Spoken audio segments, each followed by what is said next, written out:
మరి ఇది ఫేక్ కదా, ఇది అబద్ధం కదా? ఇందులో ఇంకా చాలా అబద్ధాలు ఉన్నాయి, చాలా మోసాలు ఉన్నాయి ఇందులో. అవన్నీ కూడా ఒక్కొక్కటిగా మీకు తెలియజేస్తారు. వారిలో యెహోషువ, కాలేబు ఉన్నారు. ఏంటండి అసలు ఈ లెక్క ఏంటి? మైండ్ బ్లాక్ అయిపోతుంది కదా. 6వ తరం వాడేమో మోషే, 19వ తరం వాడేమో యెహోషువ. యెహోషువ అని ఎవరినైతే ఎత్తి చూపించి మత ఛాందస్వాది బైబిల్ను తప్పపడుతున్నాడో ఆ నూను కుమారుడని యెహోషువ ఐగుప్తులో పుట్టలేదు. ఆ యెహోషువ వేరు, ఈ యెహోషువ వేరు. అసలు ఈ యెహోషువకు మోషేకు సంబంధమే లేదు. అసలు ఈ యెహోషువ మోషే సమకాలంలో ఉన్నవాడే కాదు. అసలు ఈ యెహోషువ మోషే గారి యొక్క ముఖము కూడా చూడలేదు. అసలు మోషే గారు చనిపోయేటప్పటికీ ఈ యెహోషువ గారు పుట్టనే లేదండి. హాయ్ అండి, అందరికీ యేసుక్రీస్తు వారి శుభావందనం తెలియజేస్తున్నాను. ఈ రీతిగా మీ ముందుకు వచ్చి ఒక చక్కటి అంశాన్ని పంచుకోవాలని ఆశపడుతున్నాను. అదేంటయ్యా అనంటే, ఈరోజు కాలంలో ఎంతోమంది మత ఛాందస్వాదులు బైబిల్ గురించి ఎన్నో తప్పుడు మాటలు మాట్లాడుతూ బైబిల్లో ఎన్నో తప్పులు ఉన్నాయని మాట్లాడుతూ ఉన్నారు.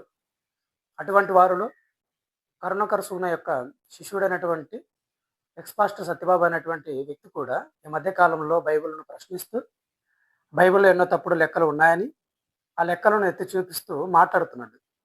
ఇంతకీ ఆయన ఏ సందర్భాన్ని లేవనెత్తుతూ బైబిల్లో తప్పు ఉందని మాట్లాడాడు, అలాగే దాని గురించి ఏమని మాట్లాడాడో ఒకసారి వీడియోలో చూద్దాం. మోషే 6వ తరము వాడు అబ్రహాము నుండి.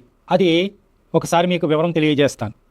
అబ్రహాము కుమారుడు ఇస్సాకు, ఇస్సాకు కుమారుడు యాకోబు, యాకోబు కుమారుడు లేవి, లేవి కుమారుడు కహాతు, కహాతు కుమారుడు అమ్రాము, అమ్రాము కుమారుడు మోషే.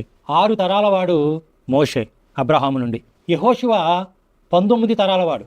దినవృత్తాంతముల మొదటి గ్రంథము 7వ అధ్యాయము 20వ వచనం నుండి 27వ వచనం వరకు వ్రాయబడి ఉన్నది. ఏంటండి అసలు ఈ లెక్క ఏంటి?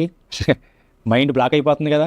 6వ తరం వాడేమో మోషే, 19వ తరం వాడేమో యెహోషువ. అసలు ఎన్నో తరం వాడో తెలియని వాడు కాలేబు. ఈ ముగ్గురికి లింక్ కట్టి విచిత్రంగా రాశారు ఈ బైబిల్ రాయించినటువంటి బైబిల్ దేవుడు. గడిచిన దినాలలో గడిచిన వీడియోలలో చెప్పాను. పేతురు రాసిన పత్రికలోను, తిమోతికి రాసిన పత్రికలోను దేవుని మూలముగా పలికిరి, దేవుని యొక్క దైవావేశము వలన వ్రాశారు అని. మరి ఇంత దేవుని మూలముగా పలికితే, దైవావేశం వలన రాస్తే ఇన్ని తప్పులు బైబిల్. చూశారు కదా, ఈయన మోషే గారి యొక్క సందర్భాన్ని లేవనెత్తుతూ మోషే గారు యెహోషువ గారి యొక్క తరాల గురించి మాట్లాడుతూ, వీరు ఇన్ని తరాల వ్యత్యాసం కలిగినటువంటి వారు ఏకకాలంలో జీవించారు అనటము ఒక చిత్రంగా, విడ్డూరంగా, అసమానతతో కూడినటువంటి లెక్కగా ఉంది. మరి ఈ తప్పుడు లెక్కను చూడకుండా దేవుడు వారిద్దరును కలిపేసి చరిత్ర రాయించేశాడు. ఈ బైబిల్ అనేది దేవుడి చేత రాయబడింది, దైవ ఆవేశం చేత రాయబడింది, పరిశుద్ధాత్మ ప్రేరణతో రాయబడిందని మీరు అంటుంటారు కదా. మరి దేవుడే రాయిస్తే ఈ తప్పుడు లెక్క ఉండటం ఏంటి బైబిల్లో? ఎందుకనంటే మోషేనేమో 6వ తరం వ్యక్తి, యెహోషువనేమో 19వ తరం వ్యక్తిగా కనిపిస్తాడు. అసలు 6వ తరం వ్యక్తి, 19వ తరం కలిగినటువంటి వ్యక్తి ఏకకాలములో సమకాలంలో బ్రతకడము, జీవించడం అనేటువంటిది సాధ్యమవుతుందా? సాధ్యం అవ్వదు కదా. ఎందుకనంటే ఒక తరము, 2వ తరం, 3వ తరం, 4 తరాలు వ్యత్యాసం కలిగినటువంటి వారు ఏకకాలంలో జీవించారు అనంటే బాగుండుద్ది. అది నమ్మటానికి కూడా సత్యంగా సాధ్యపడుతుంది. అంతేగాని సుమారు 13 తరాల వ్యత్యాసం కలిగినటువంటి వ్యక్తులు ఏకకాలంలో జీవించారు అనేటువంటిది అసంపూర్ణంగా, అసత్యంగానే కనిపిస్తుంది. కాబట్టి ఇది తప్పుడు లెక్క అని మాట్లాడుతున్నాడు. ఈయన మాట్లాడుతున్నది వాస్తవమేనా? ఈయన మాట్లాడుతున్నట్టుగానే ఉందా అన్నటువంటిది వీరు ఎన్నో తరం వ్యక్తులు అన్నది ఒకసారి బైబిల్లో కూడా మనం చూడగలిగితే, మోషే గారు వాస్తవానికి 6వ తరం వ్యక్తే. ఆయన గురించి మనకు అర్థం కావటానికి నిర్గమకాండం 6వ అధ్యాయము 16వ అధ్యాయం నుండి 20 వచనాల్లో చూడగలిగితే ఆయన వంశావళి గురించి కనిపిస్తుంది. ఒకవేళ మీకు స్క్రీన్ మీద కూడా మోషే గారు ఎన్నో తరం వ్యక్తో సరే స్క్రీన్ మీద కూడా మీకు చూపబడుతుంది. ఒకసారి చూడండి. అబ్రహామును వదిలేసి అబ్రహాము నుండి ఇసాకు నుండి మనం ప్రారంభిస్తే, ఇసాకు మొదటివాడుగాను 1వ తరము, యాకోబు 2వ తరము, యాకోబు పుట్టినటువంటి లేవి 3వ తరము. ఈ లేవికి పుట్టినటువంటి కాహాతు 4వ తరము. కాహాతుకు పుట్టినటువంటి అమ్రాము 5వ వ్యక్తిగాను, అమ్రాముకు పుట్టినటువంటి 6వ తరము మోషే. మోషే వాస్తవానికి 6వ తరం వ్యక్తిగానే బైబిల్‌లో కనిపిస్తాడు. ఇక యోషువ 19వ తరం వ్యక్తిగా కనిపిస్తాడా? మనం చూడగలిగితే బైబిల్ ఎక్కడైనా ఉందా అంటే, ఈయన ఎత్తి చూపించినటువంటి మాట ఏంటయ్యా అనంటే, దినవృత్తాంతముల మొదటి గ్రంథము 7వ అధ్యాయము 20, 21 వచనములో యోషువ 19వ తరం వ్యక్తిగా కనిపిస్తాడు.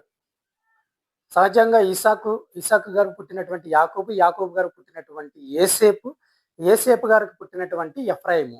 ఈ ఎఫ్రాయిము యొక్క సంతానం నుండి వచ్చినటువంటి వాడే యోషువ. ఈ సంతానమును గురించి లేదా యోషువ ఎన్నో తరం వ్యక్తి అన్నటువంటి విషయాన్ని గురించి దినవృత్తాంతముల మొదటి గ్రంథము 7వ అధ్యాయం 20 నుంచి 21 వచనాలకు మనకు కనిపిస్తుంది. ఎఫ్రాయిము తర్వాత సంతానాన్ని అక్కడ తెలియజేస్తాడు. ఆ సంతానము లేదా తరాలు కూడా మీకు ఒకసారి స్క్రీన్ మీద చూపబడుతుంది చూడండి. ఇక్కడ యోసేపు 3వ తరము, ఎఫ్రాయిము 4వ తరము. ఇలా చూసుకుంటూ వెళితే నూను కుమారుడైన యెహోషువ 19వ తరం వ్యక్తిగానే కనిపిస్తాడు. అవునా? నిజంగా 19వ తరం వ్యక్తి, అలాగే 6 తరాల వ్యక్తి కలిగినటువంటి మోషే గారు, వీళ్ళిద్దరు ఏకకాలంలో వారి చరిత్ర బైబిల్లో కనిపిస్తుంది. మరి ఈ విధంగా ఉండటము తప్పుడు లెక్కగానే లేదా ఆయా వ్యక్తి చెప్పినట్టుగానే అసాధ్యంగానే, చిత్రంగానే, విడ్డూరంగానే ఉంది. ఎందుకంటే 1 తరము, 2 తరాలు, 3 తరాల వ్యత్యాసం కలిగినటువంటి వారు ఏకకాలంలో జీవించారు అనంటే నమ్మటానికి అవకాశం ఉంది. కానీ 6వ తరం వ్యక్తి, 19వ తరం వ్యక్తి ఏకకాలంలో ఉన్నారు అంటే సుమారుగా 13 తరాల వ్యత్యాసం కలిగినటువంటి వ్యక్తులు అసలు ఏకకాలంలో జీవించడం సాధ్యమవుతుందా? సాధ్యమవుతుంది కదా. మనకు కూడా నిజమే కదా అనిపిస్తుంది. అందుకే ఆయన కూడా ప్రశ్న వేశాడు. 13 తరాల వ్యక్తులు ఏకకాలంలో జీవించడం అసాధ్యము. కాబట్టి ఇది బైబిల్లో తప్పుడుగానే ఉంది. ఇది బైబిల్లో తప్పుడు లెక్క. ఈ లెక్కను కానీ లేదా ఈ చిత్రాన్ని ఎవరైనా వివరించగలరా, వర్ణించగలరా, దీనికి సమాధానం ఇవ్వగలరా అని ప్రశ్నిస్తున్నాడు. నిజంగా ఈయన ప్రశ్నకు సమాధానం ఇచ్చే ప్రయత్నం చేద్దాం. అదేంటనంటే, ఈయన ఏమైనా ప్రశ్నించాడు? మోషే ఏమో 6వ తరం వ్యక్తి, యెహోషువ ఏమో 19వ తరం వ్యక్తి. వీరిద్దరు ఏకకాలంలో ఉండడము చిత్రంగా, విచిత్రంగాను, విడ్డూరంగా లేదా తప్పుడుగానే ఉంది కదా అని మాట్లాడుతున్నాడు. అవునా? ఇది వాస్తవమేనా? ఆయన ఆరోపణ నిజమేనా అని బైబిల్లో మనం వెళ్ళి చూడగలిగితే అసలు ఈయన ఎత్తి చూపించినటువంటి 19వ తరం వ్యక్తి అని నూను కుమారుడని యెహోషువ అని ఎవరి గురించి అయితే ఎత్తి చూపిస్తున్నాడో, దినవృత్తాంతాల గ్రంథము 7వ అధ్యాయము 27వ వచనములో ఉన్నటువంటి నూను కుమారుడని యెహోషువ అని ఈ వచనములో లేదా ఈ పుస్తకములో ఈ సందర్భంలో ప్రస్తావించబడినటువంటి ఈ నూను కుమారుడని యెహోషువ మోషే యొక్క పరిచారకుడని లేదా మోషే గారితో పాటు తిరిగినటువంటి వ్యక్తి అని లేదా కానాను ప్రాంతాన్ని 12 గోత్రాల వరకు పంచిపెట్టినటువంటి వ్యక్తి అని లేదా ఆ మోషే తదనంతరము నాయకుడైనటువంటి నూను కుమారుడని యెహోషువే అని ఈయనకి ఎవరు చెప్పారు? అసలు ఈ నూను కుమారుడని యెహోషువ అని దినవృత్తాంతాల గ్రంథము 7వ అధ్యాయం 27వ వచనంలో ఉన్నటువంటి వ్యక్తే మోషే కాలంలో ఉన్నటువంటి వ్యక్తేనా? ఈయనేనా? ఎందుకనంటే 19వ తరం వ్యక్తిగా చూపిస్తూ తప్పుడు లెక్క ఉందని మాట్లాడుతున్నాడు. వాస్తవానికి 19 తరాలు అనంటే లేదా 13 తరాలు వ్యత్యాసం కలిగినటువంటి వారు ఏకకాలంలో జీవించడం అసాధ్యమే అని మనకు అనిపిస్తుంది. అది నిజమే కానీ మనకు అనిపిస్తుంది. మరి ఈ 19వ తరం వ్యక్తి అని ఎవరినైతే లేవనెత్తి చూపిస్తున్నాడో ఆ యెహోషువ మోషే గారితో పాటు ఇముడి ఉన్నటువంటి చరిత్రలో ఉన్నటువంటి నూను కుమారుడిని యెహోషువేనా లేదా ఈ ఇద్దరు వేరువేరా? ఎందుకంటే ఈయనే కాదు, క్రైస్తవ సమాజము కానివ్వండి, క్రైస్తవ బోధకులు కూడా ఈ దినవృత్తాంతంలో మొదటి గ్రంథము 7వ అధ్యాయము 27వ వచనములో ఉన్నటువంటి నూను కుమారుడని యెహోషువ మోషే గారితో పాటు తిరిగినటువంటి లేదా మోషే గారి తదనంతరము నాయకుడైనటువంటి నూను కుమారుడని యెహోషువ అని పొరబడుతున్నారు. వాస్తవం చూస్తే ఈ యెహోషువ వేరు, మోషే గారితో పాటు ఉన్నటువంటి నూను కుమారుడని యెహోషువ వేరు. అవునండి, మీరు ఎలా చెబుతారు? ఈ యెహోషువ ఆ యెహోషువ కాదని మీరు ఎలా చెప్పగలుగుతున్నారు అని ఒకవేళ అందరికి సందేహం ఒకవేళ కలిగితే దాన్ని కూడా ఒకసారి చూద్దాం. ఈ నూను కుమారుడని యెహోషువ మోషే గారితో పాటు తిరిగినటువంటి వ్యక్తేనా అని మనం చూడగలిగితే ఏంటి, ఈ దినవృత్తాంతంలో మొదటి గ్రంథము 7వ అధ్యాయము 27వ వచనములో ఉన్నటువంటి నూను కుమారుడని యెహోషువ గారి గురించి ముందు ఆలోచించే ముందు పైన 21వ వచనంలో ఒక సందర్భము, ఒక సంఘటన జరిగింది. ఏంటి ఆ సంఘటన అనంటే, అబ్రహాము నుండి నూను కుమారుడని యెహోషువ వరకు 19 తరాలు కదా. ఈ 19 తరాలలో 10వ తరం వ్యక్తి ఒక ఆయన ఉన్నాడు. ఆయనే జాబాదు. ఈ జాబాదుకి 3 కుమారులు పుట్టారు. వారు షూతలహు, తర్వాత 2 పేర్లు.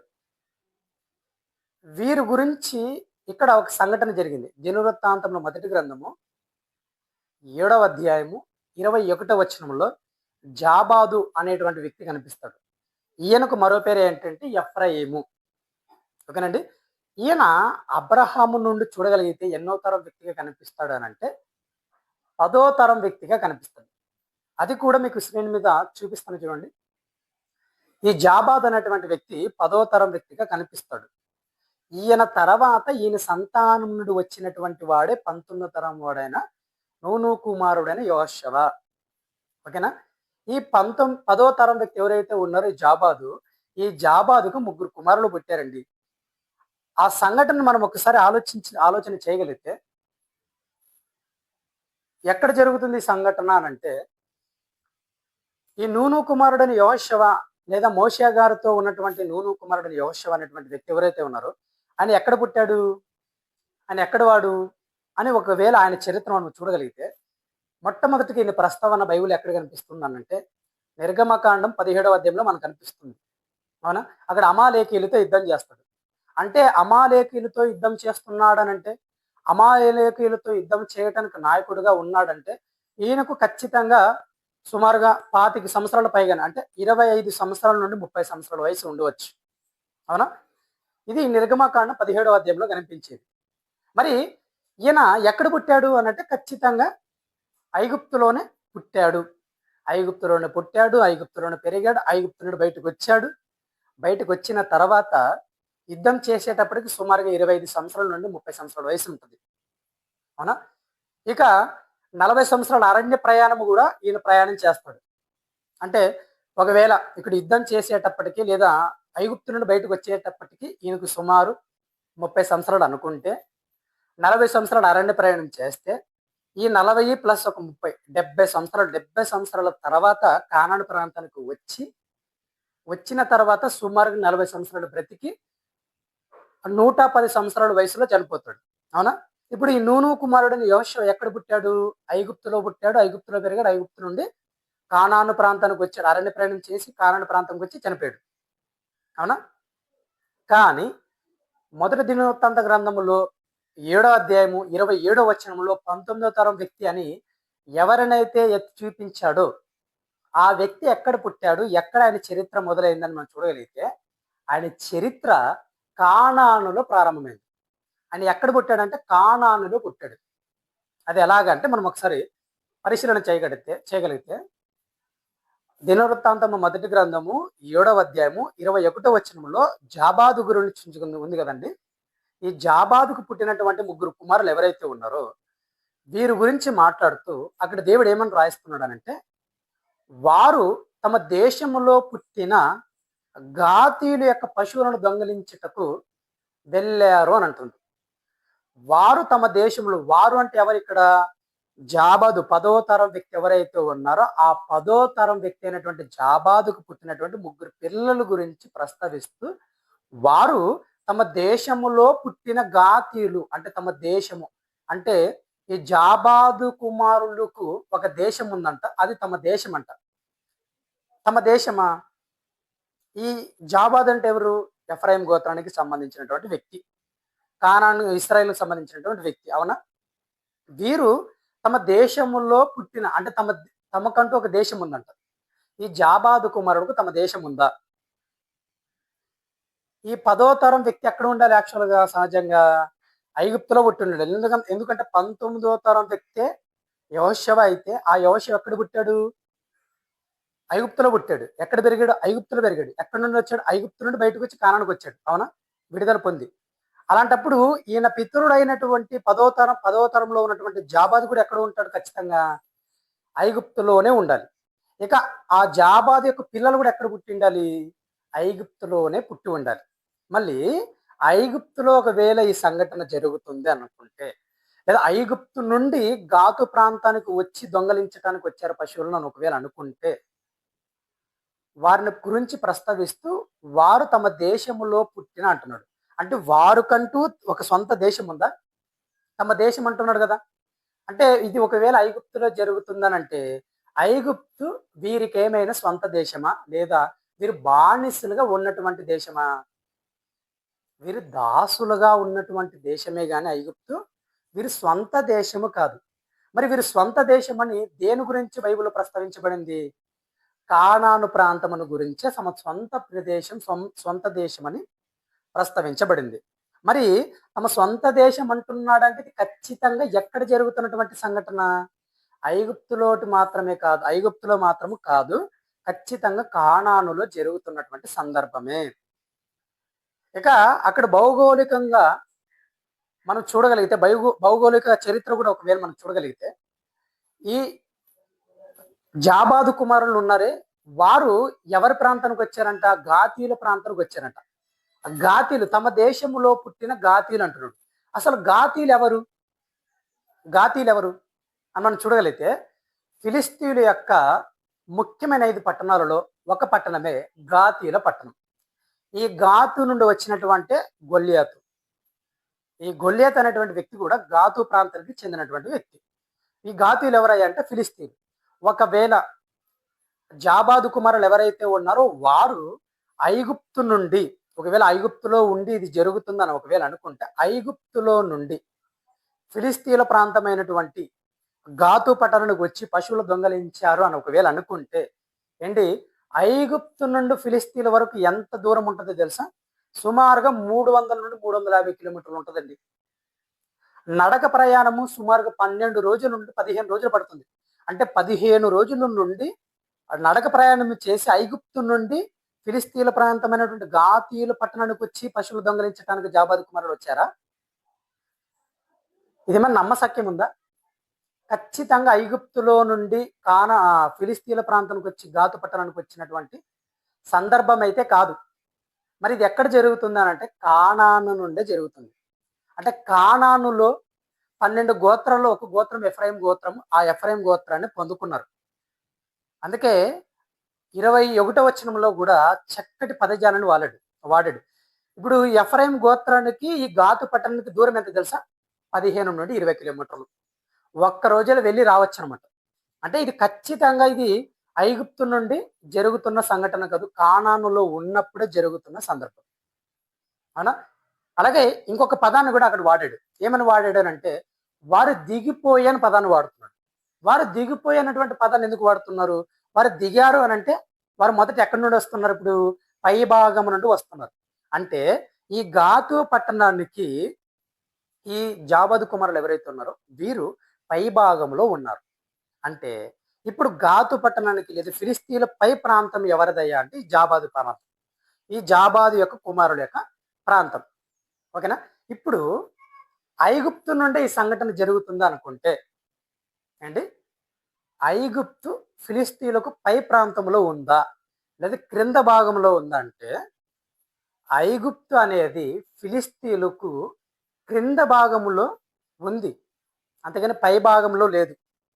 ఒకవేళ పై భాగం నుండి క్రిందకి దిగారు అనుకుంటే ఫిలిస్తీన్లకు ఐగుప్తు అనేది క్రింద భాగంలో ఉంటుంది. ఒకవేళ ఐగుప్తు నుండి ఈ సంఘటన జరుగుతుందంటే వారు ఎక్కిపోయి అన్నటువంటి పదాన్ని దేవుడు వాడాలి. కానీ ఎక్కిపోయిన వాడాడా, దిగిపోయిన వాడాడా అంటే దిగిపోయాడని వాడుతున్నాడు. అంటే వారు పై భాగం నుండి వచ్చారు. కాబట్టి ఇది ఖచ్చితంగా ఐగుప్తులో జరుగుతున్నటువంటి సందర్భం అయితే కాదు. పోనీ మరి కానాను ప్రాంతంలో అంటే 100% కానాను ప్రాంతంలో జరుగుతున్నటువంటి సంఘటనే. ఈ ఎఫ్రాయిము ప్రాంతం ఏదైతే ఉందో, ఈ ఎఫ్రాయిము ప్రాంతము గాతీయులకు పై భాగంలో ఉంటుంది. పడమటి దిశాన, పడమటి దిక్కున పై ప్రాంతంలో ఉన్నటువంటి వారే ఎఫ్రాయిము, క్రింద భాగంలో ఉన్నటువంటి వారే గాతీయులు. వీరు ఆనుకొని ఉంటుంది. అందుకే తమ దేశములో పుట్టిన గాతీయులు అంటున్నాడు. అంటే ఈ సంఘటన అంతా ఎక్కడ జరుగుతుంది? కానాను ప్రాంతములోనే జరుగుతుంది అని మనకు క్లుప్తంగా మనకు అర్థమవుతుంది. ఇప్పుడు ఇది కానాను ప్రాంతంలో జరిగితే ఈ జాబాదు కుమారులు ఎవరైతే ఉన్నారో వీరు గాతీయుల పట్టణాన్ని, ఆ గాతీయుల యొక్క పశువులను దొంగలించడానికి వస్తే గాతీయులు ఏం చేశారంటే చంపేశారు. అవునా? ఎవరిని చంపేశారు? 10వ తరం వ్యక్తి అయినటువంటి జాబాదు కుమారుని చంపేశారు. ఈ కుమారుడు చనిపోతే ఈ జాబాదికి మరలా కుమారుడు పుట్టాడు. ఆయన ఎవరే అంటే బేరియా. ఈ బేరి యొక్క సంతానము నుండి వచ్చినటువంటి వాడే నూను కుమారుడని యెహోషువ. ఇప్పుడు ఈ సంఘటన కానివ్వండి, ఈ బేరియా కానివ్వండి, ఈ లేదా జాబాదు కానివ్వండి, ఈ 10వ తరం వ్యక్తి జాబాదు కానివ్వండి, 11వ తరం అయినటువంటి బేరియా కానివ్వండి, ఈ ఇద్దరు వ్యక్తులు ఎక్కడ ఉన్నారు? ఈ చరిత్ర ఎక్కడ జరుగుతుంది అంటే కానాను ప్రాంతంలో జరుగుతుంది. అంటే నూను కుమారుడైన యెహోషువ అప్పటికి పుట్టాడా? 19వ తరం వ్యక్తి అయినటువంటి యెహోషువ అప్పటికి పుట్టాడా? పుట్టలేదు. 11వ తరం వ్యక్తి పుట్టాడు. 11వ తరం వ్యక్తి అయిపోయిన తర్వాత 12వ తరం వ్యక్తి పుట్టాడు. 12వ తరం తర్వాత 13వ తరం, 14వ తరం, 15వ తరం, 16వ తరం, 17వ తరం, 18వ తరం, 19వ తరం వ్యక్తి ఎప్పుడు పుట్టాడు? 19వ తరం వ్యక్తి తర్వాత పుట్టాడు. ఎక్కడ పుట్టాడు ఇది అని అంటే కానాను ప్రాంతములో పుట్టాడు. అదేంటి? నూను కుమారుడని యెహోషువ లేదా 19వ తరం వ్యక్తి నేను మాట్లాడుతున్నాడు కదా, ఆ వ్యక్తి కానాను ప్రాంతంలో పుట్టాడా, ఐగుప్తులో పుట్టాడా? దినవృత్తాంతంలో మొదటి గ్రంథము 7వ అధ్యాయము 27వ వచనములో ఈయన ఎత్తి చూపించినటువంటి వ్యక్తి ఎవరైతే ఉన్నారో ఆ నూను కుమారుడిని యెహోషువ కానానులో పుట్టినవాడే గాని ఐగుప్తులో పుట్టినవాడు కాదు. మరి మోషే గారితో పాటు తిరిగినటువంటి వ్యక్తి కానివ్వండి, మోషే గారు తదనంతరం నాయకుడైనటువంటి యెహోషువ అనేటువంటి వ్యక్తి కానివ్వండి, లేదా 12 గోత్రాలకు స్వాస్థ్యం పంచినటువంటి ఆ యెహోషువ ఎక్కడ పుట్టాడు? ఐగుప్తులో పుట్టాడు. ఈ యెహోషువ ఎక్కడ పుట్టాడు? కానానులో పుట్టాడు అన్నట్టుగా మనకు అనిపిస్తుంది. అలాంటప్పుడు వీళ్ళిద్దరు ఒకటే కాదు. ఈ నూను కుమారుడైన యెహోషువ వేరు, ఆ నూను కుమారుడైన యెహోషువ వేరు. అంటే ఈయన 19వ తరం వ్యక్తి అయినటువంటి నూను కుమారుడైన యెహోషువ అని ఎవరినైతే ఎత్తి చూపించి మత ఛాందస్యవాది బైబిల్ను తప్పపడుతున్నాడో ఆ నూను కుమారుడైన యెహోషువ ఐగుప్తులో పుట్టలేదు. ఆ యెహోషువ వేరు, ఈ యెహోషువ వేరు. అసలు ఈ యెహోషువకు మోషేకు సంబంధమే లేదు. అసలు ఈ యెహోషువ మోషే సమకాలంలో ఉన్నవాడే కాదు. అసలు ఈ యెహోషువ మోషే గారి యొక్క ముఖము కూడా చూడలేదు. అసలు మోషే గారు చనిపోయేటప్పటికీ ఈ యెహోషువ గారు పుట్టనే లేదండి. ఈ నూను కుమారుడని యెహోషువ వేరు, ఆ యెహోషువ వేరు. మరి ఇంత క్లారిటీగా ఉంటే ఎవరో నూను కుమారుడని యెహోషువ వ్యక్తిని తీసుకొచ్చి, ఎవరో 19వ తరం వ్యక్తి అయినటువంటి యెహోషువను తీసుకొచ్చేసి చూశారా మోషే 6వ తరం వాడంట, యెహోషువ 19వ తరం వాడంట, 13 తరాల వ్యత్యాసం కలిగినటువంటి వారు ఏకకాలంలో జీవించారు. ఇది దేవుడి చేత వ్రాయబడిందంట. ఎంత విడ్డూరంగా ఉంది చూశారా, ఎంత చిత్రంగా ఉంది చూశారా అని మాట్లాడుతున్నాడు. ఇదే అండి అక్కడ బైబిల్లో ఉన్నది. వాస్తవం ఏంటి? యథార్థత ఏంటి? 19వ తరం వ్యక్తి ఎవరైతే చూపిస్తున్నాడో ఆయన మోషే గారిని అసలు చూడలేదు. మోషే గారితో ఆయన సంబంధమే లేదు. ఆయన కాలానికి చెందిన వాడే కాదు. మోషే గారు చనిపోయేటప్పటికీ ఈయన కూడా పుట్టలేదు.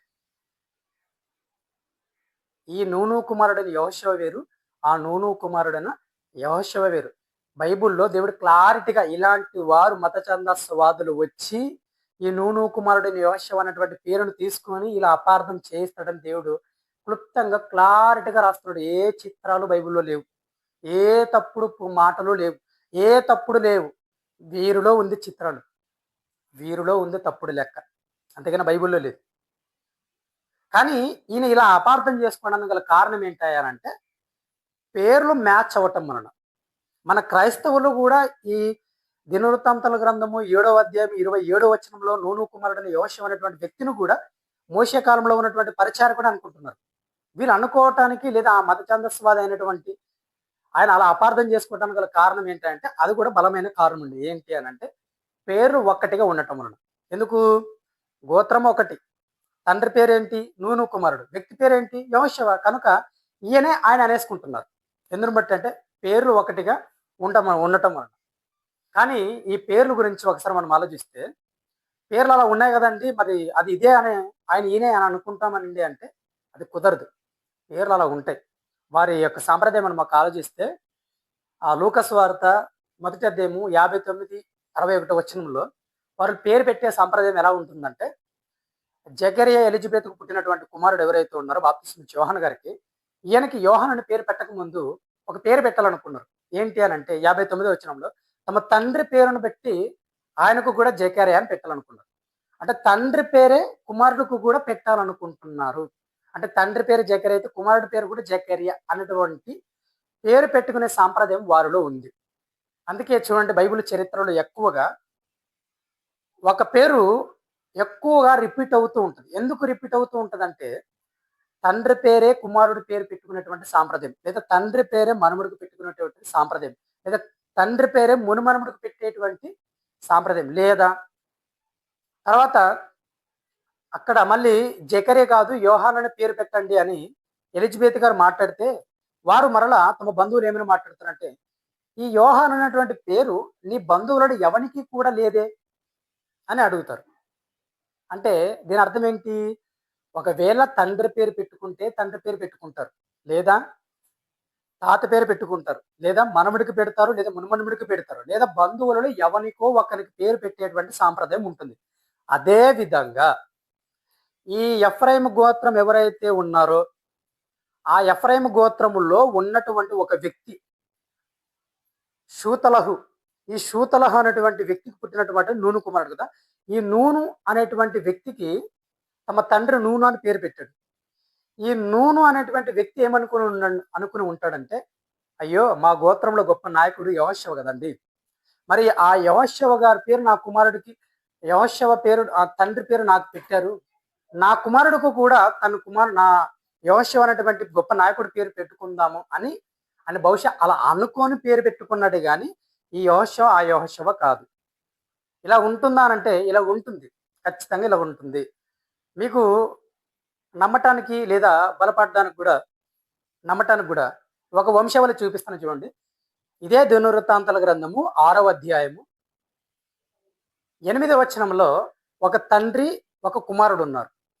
వీరు ఎవరయ్యా అనంటే వీరు లేవి గోత్రానికి సంబంధించినటువంటి వారు. వీరి వంశం ఏది అనంటే కాహాతు వంశం. ఓకేనండి.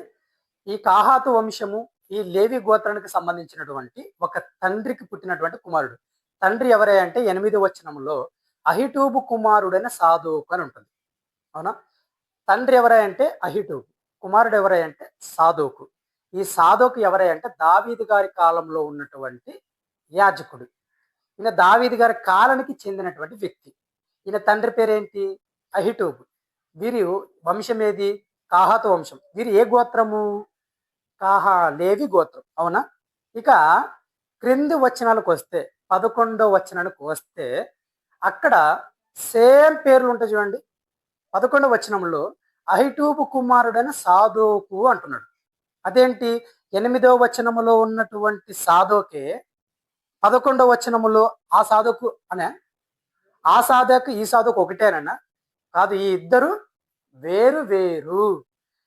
పైన 8వ వచనములో చెప్పబడినటువంటి సాదోకు ఎవరయ్యారంటే దావీదు గారి కాలంలో ఉన్నటువంటి యాజకుడు. 11వ వచనంలో ఉన్నటువంటి సాదోకు ఎవరయ్యారంటే మందిరం కట్టబడిన తర్వాత ఆసాపు లేదా యెహోషాపాతు గారి కాలంలో ఉన్నటువంటి యాజకుడు. చూసారా?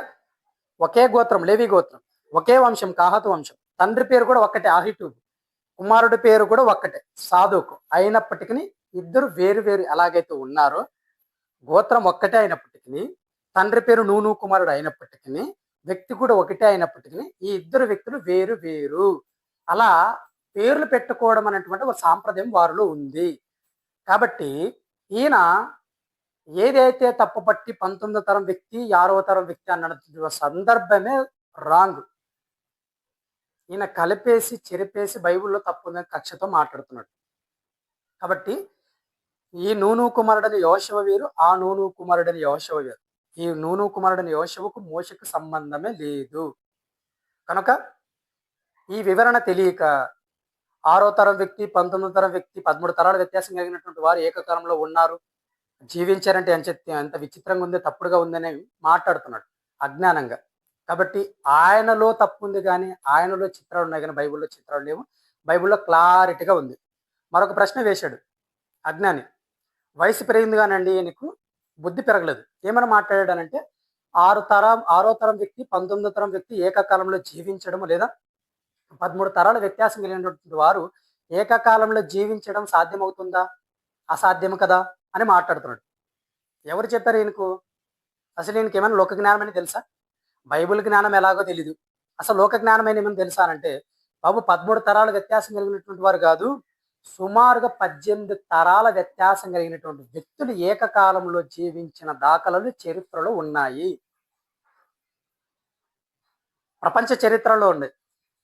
అంటే జపాన్ సామ్రాజ్యంలో కానివ్వండి, జపాన్ రాజవంశంలో కానివ్వండి, చైనా రాజవంశంలో చూపిస్తాను. చరిత్రలో చూడగలిగితే చైనాను పరిపాలించినటువంటి ఒక జౌ వంశం అనేది ఉంది. ఈ జౌ వంశం అనేది క్రీస్తు పూర్వం 11 నుంచి క్రీస్తు శకం 2వ శతాబ్దం వరకు సుమారుగా 800 సంవత్సరాలు పరిపాలించిన సుదీర్ఘ పరిపాలన చేసిన సామ్రాజ్యం వంశం. ఈ జౌ అనేటువంటి వ్యక్తి ఎవరైతే ఉన్నారో ఈయనే స్థాపకుడు. ఈయనకు పుట్టినటువంటి ఈయన సంతానంలో వచ్చినటువంటి ఒక వ్యక్తి 2వ తరం వ్యక్తి ఉన్నాడు. ఎవరయ్యానంటే డ్యూక్ జౌ అనేటువంటి ఒక వ్యక్తి. ఈయన 2వ తరం వ్యక్తి. అలాగే ఈ జౌ అనేటువంటి వంశము నుండి 20వ తరం వ్యక్తి ఉన్నాడు. ఎవరంటే మార్క్యూ వెన్. ఈయన ఎన్నో తరం వ్యక్తి అంటే 20వ తరం వ్యక్తి. ఈ 20వ తరం వ్యక్తి కానివ్వండి, ఈ 2వ తరం వ్యక్తి డ్యూక్ జౌ అనేటువంటి ఈ ఇద్దరు కూడా క్రీస్తు పూర్వం 11వ శతాబ్దంలో సమకాలంలో బ్రతికినటువంటి ఒకే కాలంలో జీవించినటువంటి వారు. చూసారా, వీరిద్దరి మధ్యన ఎంత కాలం వ్యత్యాసం ఉంది, ఎన్ని తరాల వ్యత్యాసం ఉంది? సుమారుగా 18 తరాల వ్యత్యాసం ఉంది. అంటే 18 తరాల వ్యత్యాసం కలిగినటువంటి వారు ఏకకాలములో జీవించడము అసాధ్యమా సాధ్యమా? సాధ్యమే, చరిత్రలోనే జరిగింది. మరి 18 తరాల వ్యక్తులే బ్రతికినప్పుడు 13 తరాల వ్యక్తులు బ్రతకలేరా చెప్పండి? ఖచ్చితంగా బ్రతకగలరు. ఇది ఎలా సాధ్యం అని అంటే, ఒక తరము వచ్చేసి నెమ్మదిగా సాగుతుంది అనుకోండి. అంటే 50 తరాలకు ఒక్కొక్క తరం వస్తుంది అనుకోండి. అలాగా 6వ తరం వ్యక్తికి 300 సంవత్సరాలకి 300 సంవత్సరాల తర్వాత మూల పురుషుడు నుండి 300 సంవత్సరాల తర్వాత జీవిస్తాడు. ఇక రెండో వ్యక్తి తరము ఆలోచిస్తే వీరి తరం త్వరగా జరుగుతుంది అనుకోండి. అంటే 18 సంవత్సరాలకి పిల్లలు పుట్టడము, అంటే 20 సంవత్సరాలకి తరం పుట్టడము, ఇలా జరుగుతుంది అనుకోండి. ఇలా 19వ తరం మూల పురుషుడి నుండి 350 లేదా 400 తరాల కల్లా పుట్టేస్తాడు. మూల పురుషుడి నుండి 6వ తరం వ్యక్తి 50 సంవత్సరాలకు ఒక తరం అని లెక్కిస్తే, మీకు స్క్రీన్ మీద కూడా చూపిస్తాను. ఆ వ్యక్తి 300 సంవత్సరాలకు మూల పురుషుడి నుండి 300 సంవత్సరాలకు 6వ తరం వ్యక్తి ఉంటాడు. అదే వ్యక్తి అదే 300 సంవత్సరాలకి లేదా 350 సంవత్సరాలకి 19వ తరం వ్యక్తి ఎవరైతే ఉన్నారో వారి తరాలు త్వరగా అంటే 20 తరాలకు ఒక తరం వస్తుంది అనుకోండి. అలా ప్రారంభమైన త్వరగా జరిగినటువంటి తరం వ్యక్తి 19వ తరం వ్యక్తి ఏకకాలంలో వీరిద్దరు జీవించడం సాధ్యమవుతుందంటే సాధ్యమవుతుంది. ఇది కూడా తెలియదండి కనీసం.